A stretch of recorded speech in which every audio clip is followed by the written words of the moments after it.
Welcome to the Unstoppable Real Estate Agents Podcast. I'm your host and real estate productivity expert, Kim Hughes. Join me as we focus on real strategies and implement real solutions designed for you to achieve major success in your business and life while getting you organized. Hi, everybody. Today we have Lisa Woodruff, who is the CEO of Organize365.com. She and 87% of the Americans have organizational disability, in my opinion. We have to learn how to organize not only our business, but our lives. And in the world that we live in today, it is so important to have the things that you need at your fingertips, whether it's your business, your personal life, with your family, etc. So today, that's what Lisa's going to talk to us about, is how she has put together what we call the workbox. Now, there's the Friday Workbox, there's the Home Solutions, is that the right one? Home Solutions. Sunday Basket. I'm going to let you name the others because there's so many. I love how you said that 87% of us basically can't get our together. It's so interesting. The research that we've done, so Organize 365 has done 3 research studies so far. And at the end, we asked the same question in each of our studies. And that question is, do you believe organization is a learnable skill? And consistently, 85, 86, 87% of Americans say, yes, we believe organization is a learnable skill. So after I got the first study back that said 87% of Americans believed organization was a learnable skill, I was like, I thought people didn't even know it was learnable. But obviously, so then I was like, well, how many of us think that we're done, like that we're organized? So our second study, we said, okay, well, again, 86% in that one said that they believed organization was a learnable skill. I thought, all right, great. Well, it's learnable. Like, we're going to have a high success rate of people who feel like they are organized. And I even broke it down easier. And I said, I'm not saying all the way organized. Nobody's like perfectly organized, but let's get categories like personal organization, family organization, storage organization, paper and information organization. Rate yourself 0 to 100 on each of those. Kim, they rated themselves 15%, 14%, 13%, and 18% organized. So you're right. We feel 87% unorganized, yet 87% of us believe organization is a learnable skill. And so hopefully what I hope we do today in this conversation is, I'm a kindergarten teacher. So if it's a learnable skill, what are the kindergarten skills that we need in order to be able to answer more affirmatively that, hey, yeah, I am personally organized, or I'm on my way to being personally organized, and not keep moving that organizational bar farther and farther away, like striving for perfection. Like, let's start at the beginning. We want to be functionally organized, meaning that we want to be organized enough to get done what we need to get done so that we have more leisure time, not so that we could have a magazine come over and take photos of our house. That's never happening. So let's just move on to what we need, not what we think other people's homes are looking like. Right. Well, and in the world with Instagram and influencers, they show always that perfect scenario. Everything is so perfectly done. And, in the real world, that's just not going to happen. It's fun to look at and think, gosh, I really want to try to do that. And like right now, there's a girl that I follow, and she's doing an organizational drawer of crafts and doing all and building it and all this stuff. And I'm like, I want to do that, but I got to get organized before I can do that. And, and I look at it because I hear people talk today, and I think it's because of social media. We can all have conversations. But one of the things that interests me with people today that are, they're starting out in their new jobs or starting families, and they have all these organizational things for their families. Well, we didn't have that. We didn't have the internet to jump on and try to figure it out. We had to figure it out, whether you were a business owner or a mother of 3 or a mother of 5 or, whatever your personal life was. So I find this concept so interesting because I'm like, the way that my lifestyle is like my house is right over there, and then I have my office. So I carry my workbox with me back and forth, and use it. And that way I don't, in the real world, I should probably have two, one over there and one over here. No, But actually, you're doing it right. You just want one. Just one. okay. And Yeah. so this is where I think real estate agents can really learn a lot from you today because they don't focus on their business. They don't focus on the back Mhm. end. That's why we're here. That's why Yeah. you're here. We all Yeah. bring something to the table that the agent can walk away with at the end of this podcast and maybe implement it or have an idea of how to make it better. So, what I would like for you to talk about is how a Friday workbox first. Let's talk about a workbox first and then a Yep. home productivity box. I think that's important too. And I'll tell you why I think that's important before we get started is an agent should have both, but what a great gift as a Yes. housewarming gift, closing gift. Agents are always looking for the best things that can actually be used. So an agent could give like a home productivity box to a client, and then they can all just log in, take your course, be done, and get organized. And I just think that's a great idea. But we're going to talk about agents first because that's our audience. So kind of go through, you have it down in your playbook, two different things. You have it for the car and then you have it for the office. So let's talk about the office first and kind of go through and kind of talk about what the colors mean, how they should use it, all those details. Yes. Okay. And I love they are calling it a home productivity box. It's probably what I should have called it. It's called a Sunday basket. So later when we talk about a Sunday basket, we're talking about the same thing. Friday Oh, okay. workbox, Sunday basket. Can I share just real quick how these came to be? And then I think it will make more sense as I Absolutely. explain how they work. Okay, great. Yeah. So back in the ice ages, 20 years ago, I was a stay-at-home mom. I was active in direct sales, and we grew our family through adoption. And I had a 2-year-old, extremely asthmatic, and a 6-month-old who loved to be held all the time. And my 2-year-old never slept. He ended up having extreme ADHD, and I liked sleep. So my business was booming. I had diapers and dishes and just everything everywhere. And this is like 2002. So everything was done snail mail. I'm color copying or copying my newsletters to be mailed out. I'm trying to place orders. I'm trying to deliver orders. I'm doing hashtag all of the things. And I had this gigantic pile of paper on the end of my kitchen counter. It was probably 12 inches high. And I didn't even have them paper clipped together or anything. It was just like random pieces of paper, like adoption paperwork to turn in and bills to pay. And I was paying my bills late, not because we didn't have the money. Like I was doing really well. I didn't have any systems in place. And these two kids had really thrown me off my game.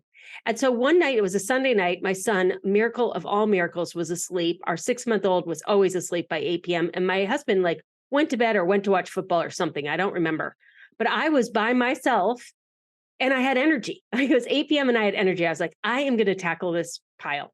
So I spread the pile out on my family room floor, and it ended up being 40 different actionable piles of things I needed to do. Wow. Orders to place, people to call, bills to pay, everything had a different thing I needed to do with that pile. And that's how I made my piles. Well, now it's like 10:30 at night. And I have a 2-year-old and a 6-month-old. So I can't leave these piles on the floor of my family room. And so I was a teacher, and I had these plastic binder inserts that I call slash pockets that I now manufacture. And I put everything in a slash pocket and I threw it in a basket on the end of my kitchen counter.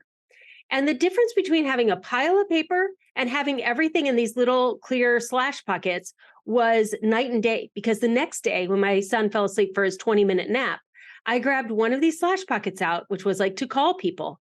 I started calling everyone. He woke up and I was like, yes, I did something, anything. Because before I would get the pile separated enough to know what to do when he'd be awake, and I just wasn't making any progress. Well, that was the Sunday basket. So I did that. About 6 weeks later, I hired a babysitter to watch my kids for 10 hours on a Wednesday. And I started a second basket. Anything related to my direct sales business, I put in that, and I called it a Friday workbox. So Wednesday morning, when the babysitter came upstairs, I went downstairs with my basket and I raced the clock doing as much as I could. And I tried to get all my administrative stuff done on Wednesday. Well, after doing that for about 6 weeks, I realized that there were enough things in there that I didn't necessarily needed to do, but I needed to make decisions on. And I started a third basket. Mm-hmm. And my Oh, third wow. basket was for an assistant. And I hired a 5 hour a week assistant. And her name was Margaret. And she came on Thursdays. So Thursday morning, I'd carry the baby down and I'd show her everything that was in her basket. And she worked for 5 hours. And I started running this system over and over and over again. I started Organize 365 the year I turned 40, and I started all these different things. And the thing that really helps people the most is the Sunday basket, getting your household organized, doing that on Sunday, and then going through all of your work stuff on Friday. So that's how these systems got started. And the reason why I share that with you first is because when we now have one Friday Workbox, but originally when I created the Friday Workbox for sale, I started making all these individual Friday Workboxes I've used in my personal life. We had one specific for direct sales, one for entrepreneurs, one for realtors, one for, like we had for all of them. And now it's just one product, but we give you the cheat sheet of how to do this for real estate professionals in the box. And when we went to do this for real estate professionals, I realized you need 2 boxes because you're actually 2 people. If you, my aunt is an assistant for real estate professionals. And so she does the office work and they're out in the car and they're out showing the houses and all of those things. And so if you don't have an assistant, you are the assistant. Right. So you are doing 2 different things. When I talked about how I had that workbox for me on Wednesday and then another one for my assistant on Thursday, as you're making these 2 boxes and as you're thinking about this, I want you to think about hiring help for yourself. There are some things that only you can do in the business, and there are some things that anyone could do in the business. And as soon as you realize that it is worth it to hire someone and to start to understand what you can delegate to other people, the more time and bandwidth you'll have to do what you are uniquely created to do, which is whatever gift you give into the real estate system. Like maybe you're really good at staging, or maybe you're really good at whatever your thing is.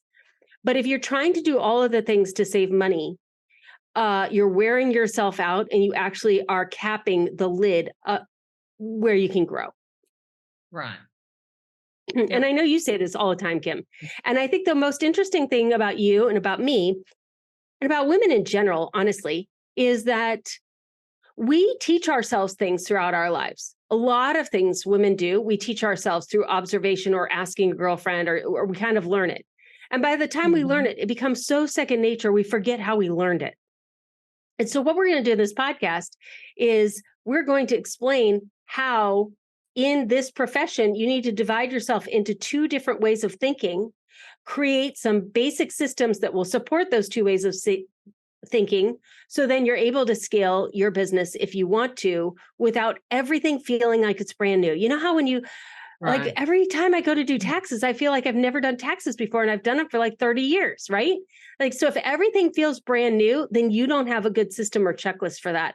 And basically organization is creating good systems and checklists that keep you on track and that you can create for other people to keep them on track. Yes. And with real estate agents, they're so focused on their clients, the leads, and everything that they just don't pay attention to what's going on in the back end. And then at the last minute, they're scrambling, looking for something. Oh, why didn't that get done? An upset client because they missed a step, etc. So that's why I think, you and I working together to help these agents realize that you are a good salesman. You are out there selling property or helping people buy property.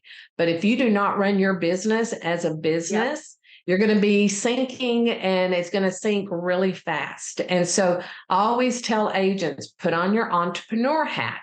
You're an entrepreneur. You're a business owner first. Everything else comes natural after that.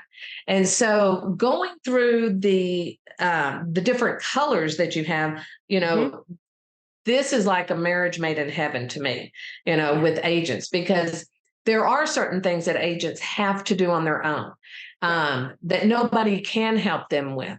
But then there's other things that like people like us that can help them. And so kind of, if you have your playbook in front of you, kind of talk about the different colors and how agents can identify with those colors. Yes. So something I realized is that every business, it's kind of a party trick I can do. You can give me any job, any business, and I'll tell you the 4 things that you do in that business. So we'll go through these for real estate professionals. There are 4 things you do. Usually you only recognize you're doing 2 of them, and 1 of them you do really well. And so that's why I call this invisible work. The first thing that these boxes do is they make your invisible work visible to you so that you can organize it and eliminate it and then streamline it. So the first color is pink, and pink is your marketing. So pink is all of your leads, all of your advertising, people who are potentially going to list their house with you, when you do a speaking engagement, when you sponsor the Little League, like anything that you do in order to raise awareness of your business. Purple is customers. So the difference between pink and purple, because they can be very similar, is that money has changed hands or a contract has been signed. As soon as a lead signs a contract and has you as their real estate professional, or you've listed a house, or you have decided to sponsor the Little League team or whatever, now this becomes a customer. So leads versus customers. And what we tend to do is as much leads as we need to in order to get enough customers to make the money that we want to make. And then as soon as we have the customers, we start focusing on them, as you should. But sometimes we do it to the exclusion of our pink marketing. And then I know you've had this happen because I've had this happen. Every single house sells in the same week. And then all of a sudden you turn around and you have no listings in the hopper, right? And so we need to always be thinking, do we have enough pink for our next purple, pink and purple, pink and purple? And the thing about selling houses and being in this profession is that there's some scalability, but it's a human to human interaction. So it's very time intensive. So if you're listing, I don't know what a maximum amount of houses that you feel where you're really stretched thin.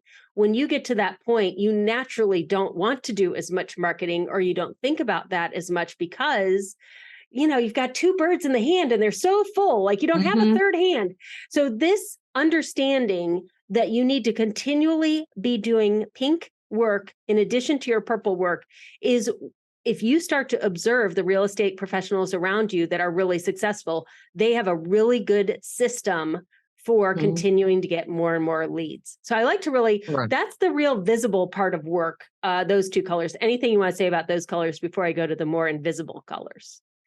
You know, the thing I like about the pink and the purple is kind of like what we do in ours is, you know, Amy, who helps me run this business as well. She, you know, we talk about the pink and the purple being like, in my business, it's projects, right? Purple is projects. Yep. And so, but they could overlap, you know. So we were talking about one of the divisions of the company this morning, and we were like, okay, well, what color would that be? And we were kind of looking at it. So it's nice that you have it all written out for anybody that can just take it and copy it, or they can identify with it and then kind of tweak it to make it their own. So that's the thing I like the most. But because I like pink and purple, I like pink and purple for those reasons. Well, and the purple, so, I mean, go ahead. Sorry, what you said, yes, in other businesses, it would be customers, or it would be products, or it would be courses. Or purple is what is forward facing. Purple is what gets measured with KPIs, key performance indicators. Purple is whatever you're delivering to the marketplace. It's very forward facing. And often we tend to think that purple is the only work that we do inside of any job, inside of any business, because it is so visible. But the more I do time studies and really look, it really is only about 20% of where you spend your time during the week, because this invisible work of marketing and the 2 that we haven't gotten to yet actually eat up the majority of your hours. Right. Well, and let me just say this, because I find this very good for an agent, that when they have a lead, you know, they have different ways to generate leads. You know, they could get a lead from their website, from social media, from a referral, etc. So the pink pocket would be where you print that information out, or you write it on a postcard and put it in the folder so you don't forget, because I think that's where the digital has kind of confused people, thinking, oh, I'll put it in my phone and I won't forget it. Well, yeah, you'll forget it, you know, because it's in your phone. And so when you print out, and I had to relearn this, is it's okay to print out paper and put it somewhere. I'm a paper person. I have a paper planner. I'm from that day, 20 something years in the business. It was all about the paper. Then you moved away from the paper because everything said just put it on your phone. You'll remember, put it in your inbox. No, you've got to have a physical visual product. And so when I look at this and I say, you got to leave from your website, print it out, put it in your pink pocket. And then at the end of every day or every 2 days or even once a week, go through all of those leads and start making phone calls and working with them. And then you don't forget about a lead, because I've had agents tell me, oh, I had somebody call me and I forgot to call them back. Go to the pink pocket. So that's where I find that agents can benefit from just that alone. Yes, you need to print it and you need to file it, but at least you know where it is and you can check it daily, every other day, whatever you do, every hour. I don't know. But that's the biggest thing. I'm glad you mentioned the printing. I think printing is hugely important, especially as I'm working on my PhD. We're working in executive function, and digital is difficult and not easy for people who struggle with executive function, which is everyone, by the way. So I print out all the time. I print out, like I have the emails from you, Kim, printed out about everything that we've talked about. So when I get an email and I reply to an email, I print out the sent email that has my reply on it. And then I put it in the slash bucket. And not everyone gets a slash bucket. It's not like Kim does have a slash bucket, but not every single person gets a slash bucket. But you'll have you can label your pink slash buckets like week 1, week 2, week 3, week 4, week 5. That's what I did in direct sales. So that if it came in week 1, those are all the people I would follow up with the first week of every single month until they were a dead lead. And the nice thing about printing out an email is you can write your notes right on there. Like you don't need some big system that you're going to put everything into. Some of these leads are never going to pan out. You don't need to put them in some kind of a perfect system.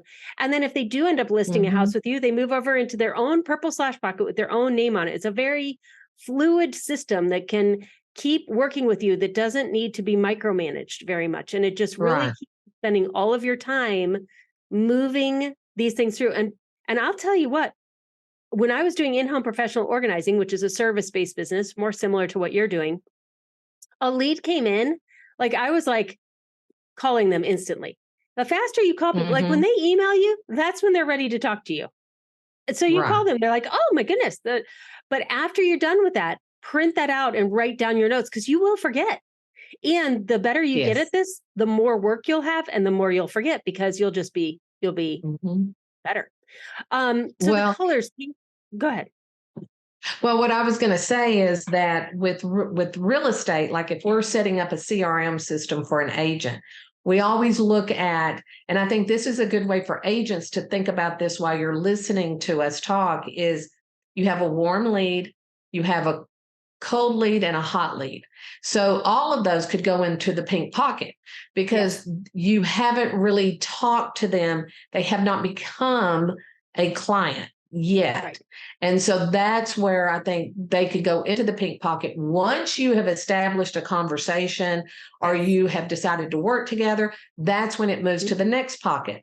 So I think that that's really a good organizational tip for the agents, because even if they do print them out or they write them down, it's Post-it notes or this or that. So if they could just remember, print it out, keep your notes, but all leads go into the pink pocket. They don't leave the pink pocket until you have had a conversation. And that determines where does he go? Does he go into the trash? Does he go on? What? And then you can put them in your planner, your calendar, whatever that is. So I think that's really a good thing to think about, because agents do look at their leads as a warm, cold, and hot.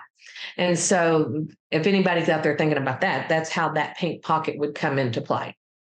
Okay, go ahead. Here's how the Friday Workbox is going to make this lead system better. Because as you're talking, if I was coaching you, this is what I would say. I don't do coaching, but if I was, I would say, okay, so you have warm, hot, and cold leads, and you're going to call them all, because it doesn't matter what they say they are. You're going to call them all and you're going to ascertain what they need. And then they're going to need like one of 5 things. they're ready to list their house. They're thinking about listing their house in the next year. They're moving into the area, like whatever. They're going to have these 5 different scenarios. Right. So the next thing you would do as a marketer is you would have a free resource for that thing. So you would say, okay, Mm-hmm. I know you're moving into the area. By the way, I would love to email you my moving in guide. Oh, that'd be great. So you email them the moving in guide. And they may be a really, really cold lead. But the longer you do this, you should have like 5 things that you do for each one. So, okay, it's a week Mm-hmm. later, you email them back and you say, I hope you enjoyed that moving in guide. Let me know if you're ever going to be in town. By the way, I found out blah, blah, blah about blah, blah, blah. Just keeping yourself top of mind. And this box will remind you, you need to be doing something pink. And at first, when you start doing the Friday Workbox, it will take you like 6 weeks to get it set up, and you'll be like so busy hobby working, getting it all set up. You'll feel like you're doing a lot, and then it will be done. And then you'll be like, darn it, I still have work hours to do. What am I going to do during my work hours? And what you always have to do is pink. You always have to do pink. And then you're like, but I've already called everybody. I already emailed everybody. Okay, great. Then what's the next thing you can add to your nurture sequence in order to really keep, Mm-hmm. not everybody's ready to turn into a purple client right away. Right. Yeah, and just to talk about that a little further, I know we're staying on pink for a minute, It's but I think fine. it's an important one. Yeah. Is that when you get that lead, you print it out, written on it, okay, I called, not ready, whatever. Then they could put them on my newsletter, but write down what you're sending them so that when you revisit that and you're like, okay, well, because when you just have a piece of paper and there's nothing written on it, you don't know what they're getting. So now you're questioning yourself, and that takes more time. So it's like, this is what I get out of it, is that once I have it set up the way that my brain thinks, it's going to save me hours because I'm not thinking about it. I'm not looking for it or going into that program and seeing if they're on my newsletter. It's all written on that piece of paper. So I think that is a really good tool because it's a visual. You're not going to carry it around with you at all times, Right. but when you come in at the end of the day or at the beginning of the morning, whatever that is, you can look and see what you have going on. And then once they do become a client, that's when they go into your CRM system. So you don't put them in your CRM until they go to purple and they leave the pink folder. So I think that's important as well, because whether an agent is working on their CRM or they have, somebody else doing it, they need to understand that process of how you're working so they can help you with that as well. So I think that's a really good tip to keep up with your leads and everything. So, and I don't know what you're saying today now, Kim, but this is what I did in direct sales. This is what I did when I did professional organization. If I was doing a service-based business, I would do this again. So I had about 200 people on my customer list when I was in direct sales. And whenever I got closer to 300, I started recruiting and like basically giving people away because I couldn't provide the customer service I wanted to provide to more than 200 people. And that customer service I called every single person every single 90 days. Yes. And so if you're not doing that and you're like, I don't know why I don't have enough listings, I don't know what to tell you, but I think you should be getting on the phone. And so I would start at the beginning of the quarter and I would print out every single person's thing out of my CRM. And I would start the phone calls and I would not leave a message the first time and see how many people I could get through in the first week. And then the second time I called, if I couldn't get you, I left a voicemail. And then the third time I called, I would leave a voicemail and then I would go to the next month. And if I didn't get a hold of you 3 quarters in a row, that's when I took you off of my list. And you may be like, oh, that's a lot of work. Yeah. Welcome to business. No. It's harder to get new leads. Yes. Well, and this is what what drives me crazy is that an agent will spend so much time and money chasing a lead when all they have to do is open up their CRM or open up their pink folder and make some phone calls. It's so easy, but people, and because we both have been in direct sales, one thing that I always say, when I was a Mary Kay consultant, I was one for 10 years. Yeah. I had a better education from Mary Kay than I did from an Ivy League college. And the one thing that I learned was you pick up the phone, you call them, they're not interested, they're not ready. That's fine. It's not personal. They're not talking to you personally. It's they just are not at that place yet. So you put them on the 90-day call list, or you send them a thank you card, or you do something to keep your name in front of them. And that's where the organization starts falling into place. It's not going to happen overnight, but it will fall into place as you develop your system and how to do this. So I think that's huge that, when people, because in the real estate industry, everybody says, you got to make the calls, you got to make the calls. Well, if you don't have anybody to call, why is that? So you've got to start getting to that place where you have those calls to make and following up and keeping that pink pocket organized with your notes and everything. And I think that is part of the key to keep them, like, I'm going to jump around for a second, but like the last 2 years, when everybody was in lockdown, that's when the real estate market just went crazy. And, agents needed to learn organization, but they didn't have time, didn't want to take the time. But then the other side of that was they were not marketing themselves. And so we kept telling them, I don't care how many clients you have. I don't care how many closings you've had this month. You still need to market because this will end. And when it ends, what are you going to do? They could pull out their pink pocket. Well, and and so go ahead. You can be transactional or you can be relational. And you can make money either way. But if you are relational, you will be their real estate professional for their lifetime. If you are transactional, you sold a house and made a commission. And, it takes a long time for people to buy their next house. I've been in mine for 28 years. But you know what? I know a lot of people who are buying and selling houses. I know a lot of people I can refer you to. And there are a lot of ways that you can earn money from people who are still staying in their house. Like they're like, oh, shoot, my garage, like we're replacing our garage door. We need new landscaping. There are a lot of ways you can build your business in addition to just selling houses. But if you're not in relationship with people and on the phone call with them, you don't realize that, oh, you know what? 25% of the people I called, because it's the holidays, really want to know if I know anybody that will put up Christmas lights. Maybe I should have a contact for that and add that to my newsletter. Like when you're constantly talking to your market, you know what your market needs, and what they need changes over time. And if you're not talking to them, you don't know it. Exactly. 100%. 100%. Okay. So talk to us about, I'm sorry. You ready to move on? Yeah, I'm ready to move on. Okay. Okay. So to remember what these colors are, I started this long before Organize 365. I've been talking about the system before I started this company. So the pink is the lifeblood of your company. So think about, if I don't have enough blood in my company, I don't have enough pink, I'm going to die. Like my company's going to die. Right. And then purple is the color of royalty. And you should treat your customers like they are royalty. Treat them how you would want to be treated. So those are the first two colors. Now, we both have direct sales background, but it doesn't matter what business you're in. As soon as you find product market fit and people know, like, and trust you, that's what marketing is. You're not marketing somebody else's company. You're marketing yourself.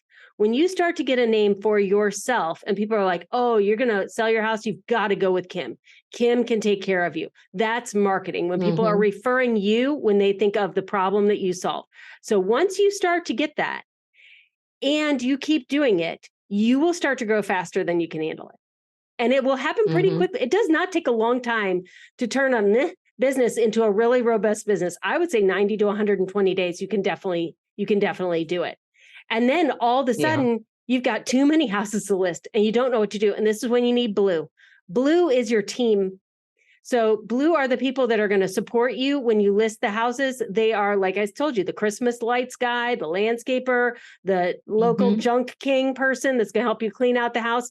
They are the team that support you when you list the house. And they are also your internal team. It will not take long before you're like, where was that podcast where she said the Margaret person in 5 hours? And what was Margaret doing? Because I cannot do all this. You can't do all this. And that's when you really need to say to yourself, okay, my brand, Kim's got her brand. People want Kim to list her house, but people don't need Kim to type it into the MLS system. People don't need Kim to put this information into their CRM.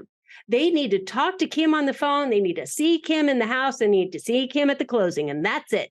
And anything that's not those three things, can be done by somebody else. So you've got to get over this. I have to do it all. And if I'm not doing it all, then I haven't earned all the money. There are a lot of people who would love to be working 5 or 10 hours from home or in your real estate office only on a Wednesday, and that would make their car payment or their preschool payment. And you need to get over the fact that you need help and that it's going to cost you a little bit of money. It's not going to cost you a lot of money. If you think 5 hours, how much is that going to cost to hire somebody for 5 hours? You could do it probably for $100, $150 a week. And what that does is it takes you to the next level. One, you have to be organized enough that you can organize another person.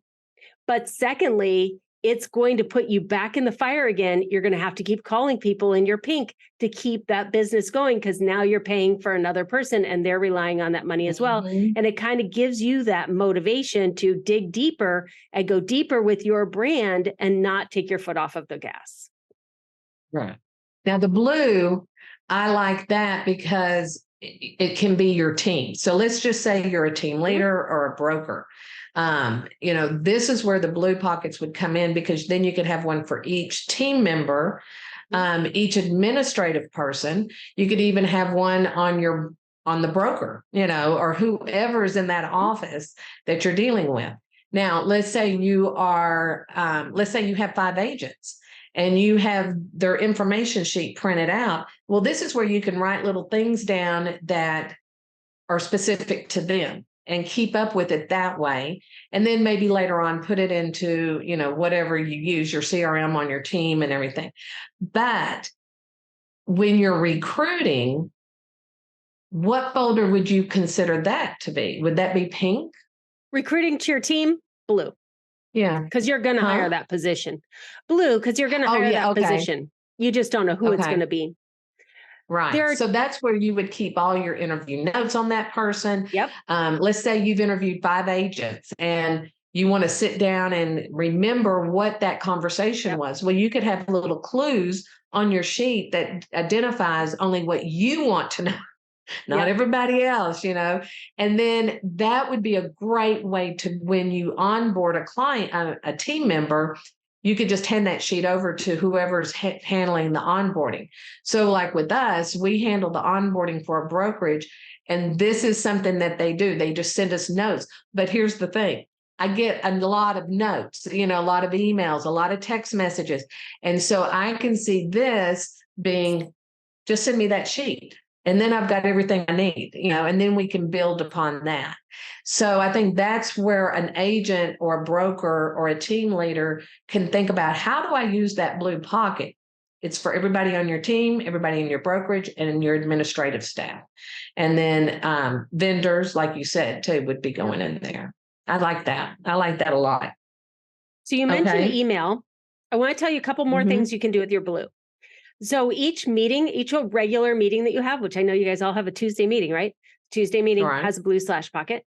If you have any other, like, let's say you're putting on a shred day or something, that would become a blue slash pocket.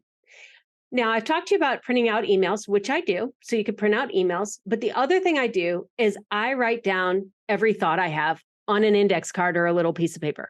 I literally keep nothing in my head at all. Nothing. Yes, I write it all down. I have index cards in my purse, in my backpack, in my car, next to my nightstand, at my desk, in my kitchen. I have them everywhere. I write every single thing down. And the only thing I have to do once I've written it down is decide, does this go in my Sunday basket or my Friday Workbox? That's it. And then on Sunday and Friday, I look at those and I go, was that a good idea or was that a crazy idea? But what this does is twofold. One, it helps you remember things. But secondly, it stops you from derailing everyone on your team. Because if you're not disciplined, and you have a thought and you don't know how to remember it, you will call a person, text a person, or email a person, which then interrupts what they're doing. And 9 times out of 10, watch yourself, 9 times out of 10, you could have waited. You could have waited until the next time you had a meeting with them, or the next time you had a meeting in general. And so when you can write down every thought you have on a piece of paper and then put that in a slash pocket for the next time you see that person doesn't stop working on your behalf while it's answering your next squirrel thought that's in your head. You know what I'm saying? Like it starts to increase your and their productivity while still keeping all of your ideas. Yeah. So like with Amy, she gets a phone call from me maybe 4 or 5 times a day or a text message. Um, and then we now have implemented Slack to have conversations. Yes. But this is where I'm seeing it just for myself, that I need to have a slash pocket on each of my team members so that when I have my weekly conference call with them, I can just pull that out, sit down and talk about it and be done. I love that. That's such a great, not only is that a great organizational tool, it's a great time saving tool. Yes. So yes. And it keeps energy going in the right way. The other thing I would say is when you can afford to have administrative staff, you should hire them yesterday. Because when you, as the business owner or as the lead real estate professional, can call or text someone 5 times a day and they capture those thoughts for you and they remind you of what you said, I mean, that is next level. And most people will not pay for that kind of support. You should pay. I mean, that should be your goal. The very first hire I had was Pat. She's been with me 7 years. And I do write down most of my notes now, but when I don't have time, I definitely send her a voice message or a text and she makes sure that she takes care of me. Yeah, 100%. I mean, we have clients that have been with us for 20 years and, we're like, we're their staff. And, I mean, they literally, we know every piece of their business and most likely their personal life, and so we know how to handle something with them because we've worked with them so long. So, okay, well, let's real quick talk about the green, because I think this is going to be real interesting for agents because they do not they don't take care of their finances.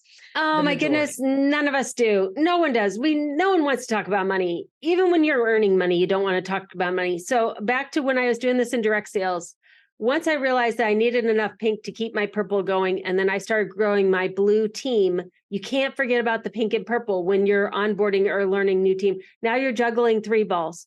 And none of us are doing this well, pretty much. At the end of the month, you should be writing down your mileage because you're driving everywhere. And that's a great tax deduction. You should be writing down all of your expenses. I don't know why I didn't think of this sooner, but I was always writing down all of my expenses in these made up expense categories that I created out of my brain, which by the way, were different from month to month and year to year. And every single year in February or March, when I had to assemble all of this for my accountant, I'd be like, now what IRS category does this actually go? Now I'm like, okay, there are IRS categories. How about if I just put my expenses in the IRS categories because I have to move to those anyway? Like, take some time, discipline yourself.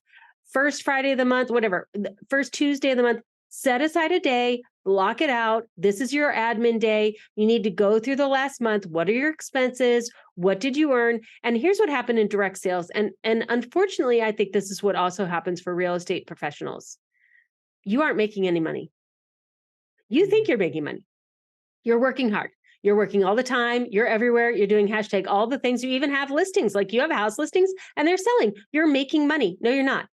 Because you're spending too much in marketing. You're driving too many places. You're in too many networking meetings that aren't actually returning an ROI. And at the end of the day, when you do your profit and loss, you're operating at a loss or you're operating at below poverty level. And you need to be honest with yourself. And that's why we don't want to do it. But you really need to be honest with yourself. You need an end of the month checklist where you've updated your CRM and you've backed up your computer and all these things, like all these things that you never get around to.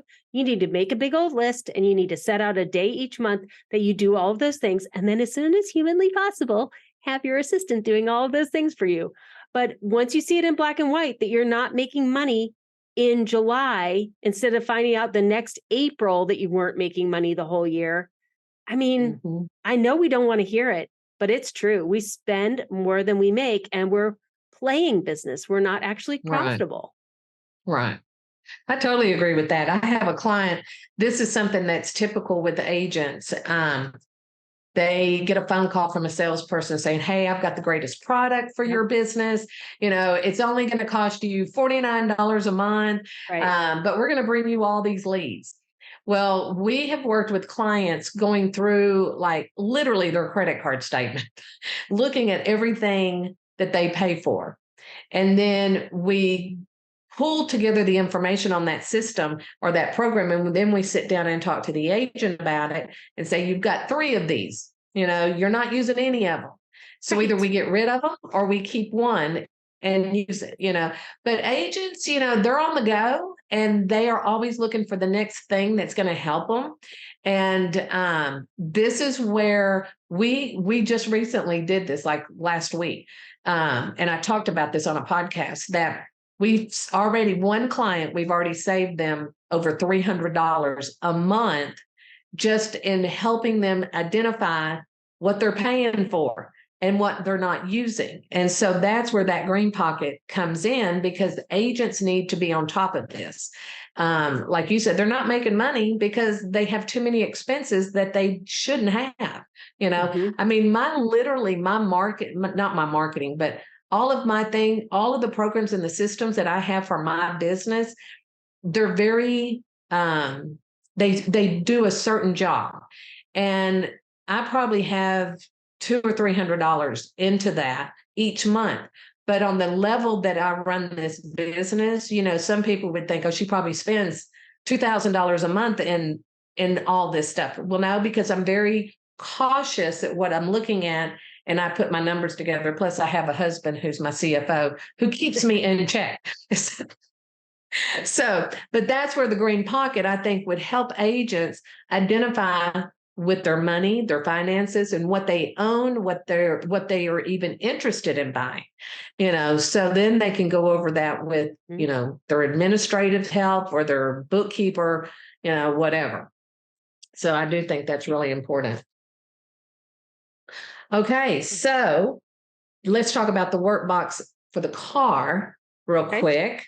And that, and let me just say, when I saw this, I said, we obviously think alike, because Yes. I have talked about this for years.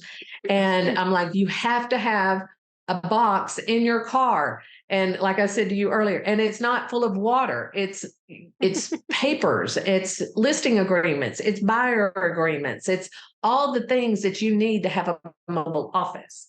So let's talk about that real quick. So we talked about the pink being a lead and a marketing, but then you have everything broken down by week. So let's talk about how you see agents using that with their vehicle. Here's the thing I've learned about paper.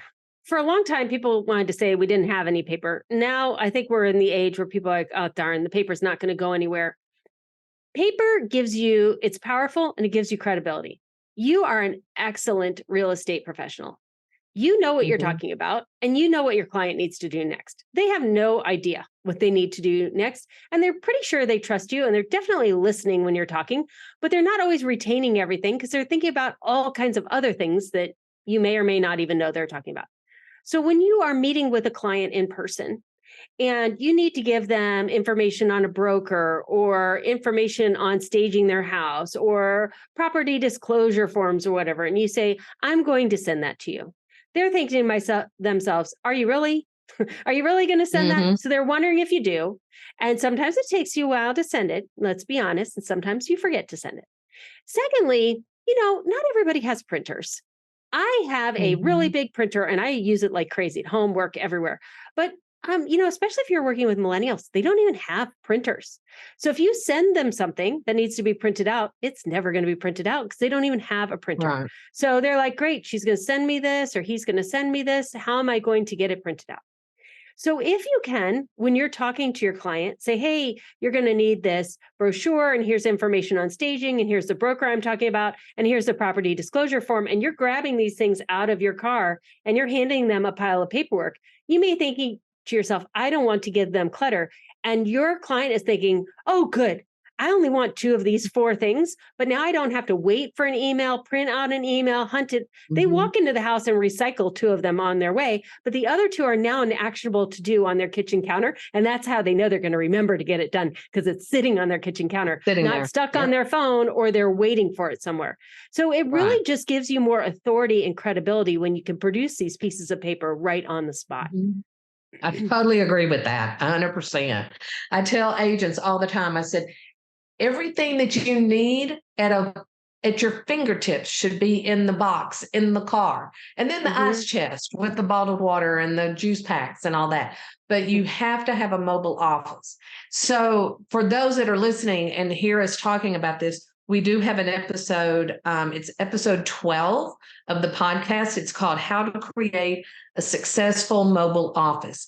And that podcast will complement what we're talking about today with Lisa's Friday Workbox.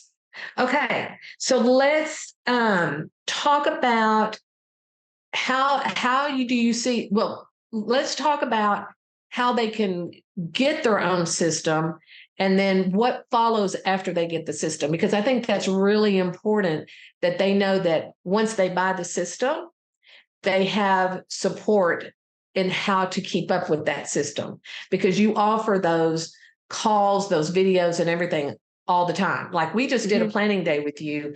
What was it, Friday? And I mean, I literally was telling everybody, don't come to the office. I'm busy. I'm with Lisa. And that way I didn't get distracted. I think that, I'm 51.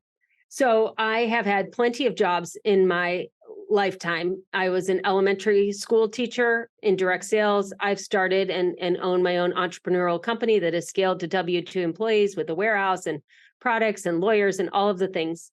And so when I, as a teacher, primarily as a teacher, we started with organization as a learnable skill. And there's nowhere to go learn it. There isn't. No. There are a lot of cute Pinteresty things that you can rainbow order anything that you want, which is fun, but it is not actually the same as learning the skill. And I used to be a math teacher. So I really broke down, how did I teach my students? And especially I was often charged with teaching students who were having difficulty learning. So how do you teach students who are having difficulty learning? And there are multiple ways that you learn. And because of that, you get every single learning style in every single product that we sell. So the Friday Workbox is a physical box. It comes folded and you open it up and it has these plastic slash buckets in it. So it's fun. I give you the office supplies, physical products, and it's color coded. So you're already going to start thinking in these colors, and everybody that you meet is going to think in the same colors. It really doesn't matter what the colors are, but when you give colors and you start thinking in colors, then you can take action. And so I learned that along the way. If you're going to teach something, you should teach it all with the same supplies. So you have the physical office supplies. The second thing is you need to learn the system. Now, obviously, this is done asynchronously. I'm not going to help everyone making their Friday Workbox. So we have a course. You download the course and you can listen to it auditorily. You can watch it with the videos. You can go in your own order. You have it all available on demand. You can watch it over and over again. So that's the getting the information that you want when you want it in the way that you want it. But the third piece of every product that we sell here in Organize 365 is the community. The ability to be in community with other people who are learning the same skills and ask your questions and not feel like it's a stupid question. And also, I mean, this is the kindergarten version, you guys. You're going to make this so much better than I ever could, because I'm not a real estate professional and you are. And so you are going to modify this for you, and you're going to talk to all the other real estate professionals that are in the Organize 365 community. You're going to get ideas from them, and they're going to get ideas from you. And the piece of that goes along with that is we have a co-working time. So Fridays from 2 to 3:30 or 2:30 to 4. I never know the details about that time, Eastern. Steph, usually on our education team, runs the Friday Workbox. The Sunday Basket is run on Sunday. The Productive Home Solution is run on Thursday. So there's this cadence, this organized cadence to an organized, productive person's life. And you may say, oh my gosh, this is not rocket science. I always clean out my email at the end of the day on Friday. I always, like, if you're a productive person listening to this, you're like, well, duh, doesn't everybody do this? No. Everybody does not do this. And they have no idea how to learn to do it if they're not an organized person and you didn't stop long enough to teach them. So I have the kindergarten bones. On Friday, plan your home. On Friday, close out your work week so you can really enjoy your weekend if you're not listing a house that weekend. And so these systems that support you inside of our private app, so it's not on Facebook and no one can see that you're learning about your professional degree, really does support people and makes them feel not vulnerable as they're learning the skill of organizing. It doesn't take very long. It's not overnight, but it doesn't take very long. Well, it's like they say, you just have to make it a habit. And as you do it, it becomes natural. And, the thing that I like about it is that I can just log in anytime I want and watch the courses that come with it. And then I can jump on and listen to either your podcast. You also have a podcast called Organize 365. So I'm going to highly recommend that everybody listening goes and listens to hers, because she does talk about, it's all about organizing. And one thing that I have realized is I am very OCD, but I also have ADD. And so it really is kind of a combination of how do I organize and everything that I can remember. And so this is something that I thought about the other day, as I was like, our parents don't teach us how to organize. Our schools don't teach us how to organize. And then we're thrown into the world, and then we've got to figure out how to do it. So we're always looking at what everybody else is doing and trying to Right. copy what they're doing to us, where we have a different brain, but it doesn't hurt to look at what they're doing and get suggestions on how to work it for you. And so that is part of, the thing that I went, that is so true. It's kind of like, our generation, our parents didn't teach us finances. They didn't teach us how to manage money. They didn't teach us these things, and so neither did the schools. And so you were thrown out into the real world and you had to figure it out, and you made a lot of mistakes. But this is a system where you get not just the product to keep you organized, you have the support. And I think that's really important, because it's real frustrating when you buy something and then you're like, okay, well, now what do I do? I don't have anybody to ask.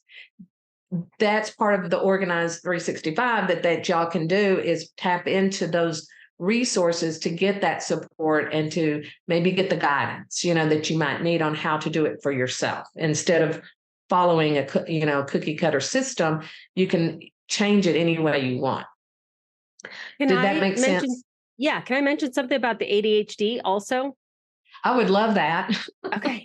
So ADHD is a medical diagnosis, and it often impacts executive function. They're not exactly the same, but there's a lot of overlap. So executive function is basically organization inside of your brain. There are two halves to executive function. One is like impulse control and your emotions and things like that. I can't help you with that. But the organization piece, there are 5 executive functions. One of them is actually called organization. One is actually called productivity.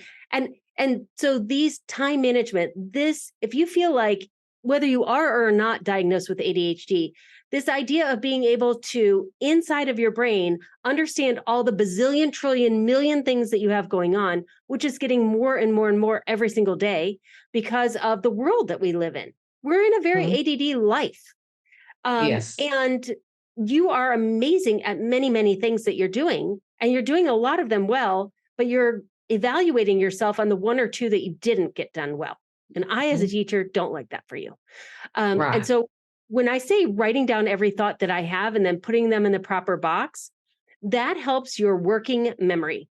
So working memory is one of the things that is used to diagnose ADHD, and it is on an IQ test. And often in school, that's where you'll get an ADHD diagnosis. Math teachers, that's what I am, will often see this first because you miss steps in problems like long division, or you'll miss a step in a word problem, and they'll see that you're not hitting all of the details. And then they'll look at your working memory. Your working memory is how many things you can remember in your head at one time. And we love to tax our brains like, oh, let's see, I need to get milk and eggs and also move the laundry, and I need to get gas in my car, and I need to call my sister because it's her birthday. And you will not do all of those things because you're trying to keep them in your head. And if you want to just try one experiment to see, should you even listen to Lisa at all, try writing down every single thought that you have for a couple of days and see if what happens to you is what happens to most of the Organized 365 audience, in that all of a sudden you start having different thoughts, deeper thoughts about connecting things, because you're not trying to remember to get milk on the way home because you wrote that down and you're carrying. I don't care if I carry around index cards everywhere I go. They're the size of my phone. I just put them together and I walk around, and then I look at the note. Oh yeah, I need to go get milk. But my brain is thinking about, if we split the business into subsidiaries, I'd be able to, like things that are really going to make a difference for the building and for my team and for our company. anybody can get milk. I can actually get Yeah. milk sent to my house if I want to. And we're not using our brains for what we actually need to be thinking and daydreaming about all the time that's going to change the Mhm. world. So that's what Yeah. Organize 365's mission really is. Not to sell a million boxes, although you need all the boxes that we have, but to help you get actually organized, to learn the skill of organizing so that you can do what you are uniquely created to do. Maybe it's Mhm. continuing in the real estate professional, or maybe you're like, you know what? I really think I want to do something else. And you're not going to be able to do that until you're able to get out of this rat race that you've put yourself in. Right. Well, and they burn out so fast when you don't have that Yep. system. And, Yep. I mean, I want to say this again because I really want agents to listen is that when you think you're doing it all yourself, you just kind of like, oh, I did that all by myself. I've got 100 things to do. I can get it done. That's really not a compliment. It's really where you need to delegate and get help and get organized and stay that way. Make yourself stay that way by developing that consistency and building that system. And then when they do that, it all just kind of starts falling naturally that their brain just immediately says, do this. Oh, you've got to write it down and put it here. And so I think this system is so beneficial to agents that it can help them expand and grow their own business because every pocket offers them something that they can identify with at the end of the week, and they don't have to keep it in their brain. I remember the day that I made the shift from being someone that was doing all the things to the person that I wanted to become the person that did only three things. I was Hmm. watching Madam Secretary.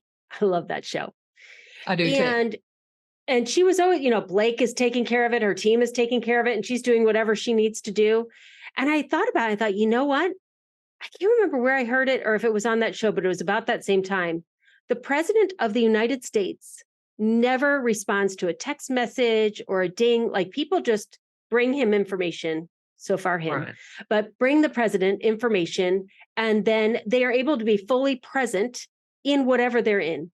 And Hmm. these silly boxes have allowed me to do the same thing. Like when I'm home and I go home to my baby grandson and I will play with him for an hour, I don't check my phone. My phone never dings. My phone doesn't even ring. Like nothing happens. I have to Hmm. go to my phone to get information from it because I want to be fully present in everything that I'm doing. And then when I'm not doing that, then I go to these systems that have this cadence that I know that Hmm. I will have everything that I need.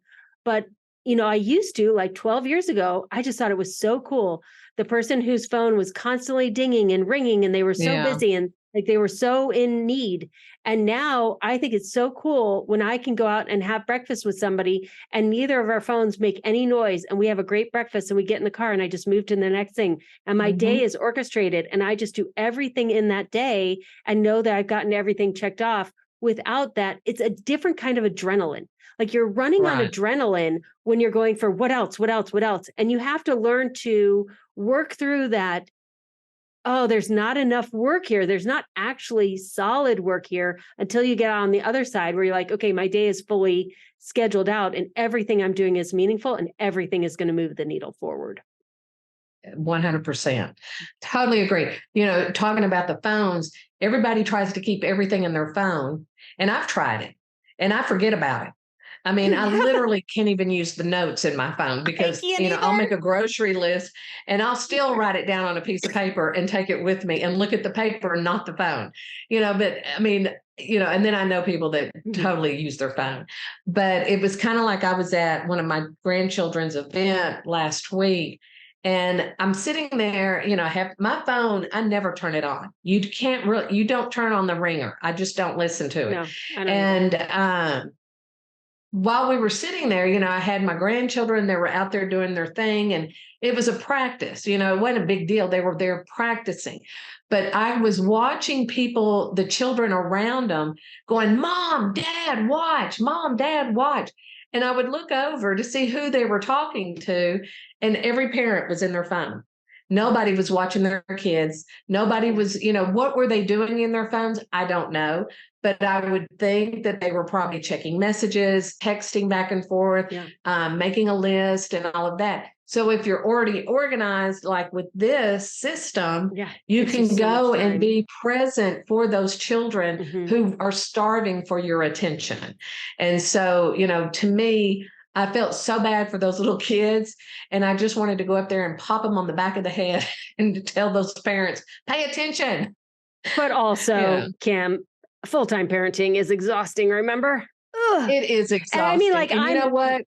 I'm 60 to 90 minutes with the grandson and out, I'm allowed to get out. And when you're in the full-time parenting, you're like, well, we didn't have cell phones to distract us when we were sitting there watching our kids do stuff. Back in our day, it was, you were more present. So I think that, back in the old days. And so, but it was really interesting watching that, because I thought, wow, I didn't really pay that much attention to how many people they're still working when they really probably don't need to be working. They just needed to be busy, because they're sitting there. So, I think that, once they identify where they're struggling with their systems and their organization, it will free them up to be more present for whoever they want to be present for. But yeah, I'm one of those. I'm like, when my family comes in for whatever, we used to have a basket by the door that says, put your cell phone in the basket. But are you kidding me? I need my phone. No, you don't. It's Christmas Day. Who's going to call you? It's Thanksgiving. Who's calling you on Thanksgiving Day? But I do think that that's a great thing. So let's wrap this up. And if you would kind of tell us how they can reach out, look at the system, how do they follow you, your podcast and everything. You know what I realized, Kim? I am a teacher turned podcaster turned business owner. And so a lot of people who have online businesses, they're like, oh, I have to make content. I'm a teacher.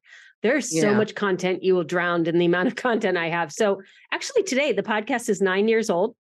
The team just told me we just had a party. Thanks. I didn't even know.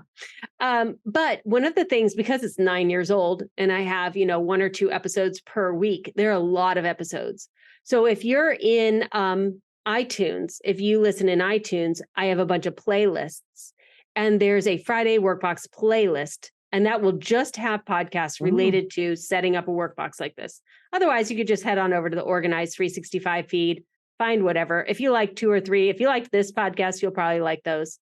So that's one way. The other way is just to go to organize365.com. We have a couple of free offers for you. So if you go to the Friday Workbox, there is a try the Friday Workbox productivity course. There's a Sunday Basket 5-day mini course.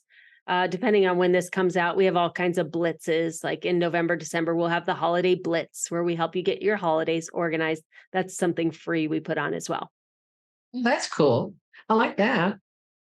Okay. Well, I just think this is such a great podcast for agents. I hope that they all walk away with a ton of ideas of how to get organized. And I hope they go over and look at your system, because it's one that you really have to kind of think about. But once you get it all organized in the way your brain thinks, I think it'll be systematic. That's why Amy's with me today, is because she's helping me go into my brain to put my workbox together. And Thanks, so, Amy. because she knows me, and she drove from Fort Worth over here. So that's almost a 3-hour drive. So, it's really, it's great that she can do that and help me, and I don't feel like an idiot when I'm trying to figure it out myself, because she's going to be ahead of me thinking about it. So that's the beauty of it. So anyway, but listen, Lisa, thank you so much for joining us today. And we'll have to have you back, because I want to talk about your other ones, your other work boxes that I know agents can benefit from. And I think I think they would be great housewarming gifts for families. I just really do. And we'll have to have you back to talk about how we can do that. And then, if anybody wanted to reach out to you personally, how would they do that? My email is lisa@organize365.com. Great. Okay. Well, thank you so much for joining me today, and I will talk to you soon. Thanks, Kim. Thanks. Thank you so much for tuning in. And if you know someone, and I bet you do, who would appreciate this podcast, please share it with them.